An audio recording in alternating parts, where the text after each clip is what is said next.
Vaksinasi bagi masyarakat umum terus dilakukan seperti di Kabupaten Aceh Barat Daya, Aceh pada 27 Juli 2021.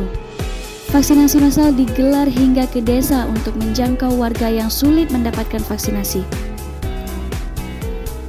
Dinas Kesehatan mengerahkan petugas dan tim vaksinator untuk melakukan penyuntikan vaksin.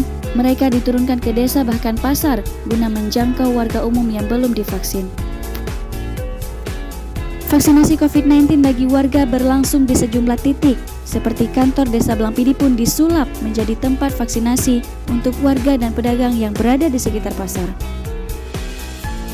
Vaksinasi dilakukan dengan sistem jemput bola demi meningkatkan minat warga untuk divaksin. Namun, tidak semua warga bisa divaksin karena tidak lolos pemeriksaan kesehatan. Serda John Aprianto, anggota Koramil Blangpidi, mengatakan minat warga untuk divaksin saat ini cukup tinggi, tapi terkendala penyakit penyerta. Vaksin hari ini jumlah sekitar 50 masyarakat, 50 orang. Bang, ada kendala tadi bang? Untuk kendala sementara belum ada, semuanya tervaksin dengan baik, alhamdulillah. Untuk sekarang vaksin tersedia masih, kami nunggu dari Dinas Kesehatan. Dari 71 warga dan pedagang yang mendaftarkan diri, hanya 50 orang saja yang bisa divaksin. Penyuntikan vaksin COVID-19 ini terus dilakukan sehingga masyarakat di desa terpencil juga mendapatkan vaksinasi COVID-19.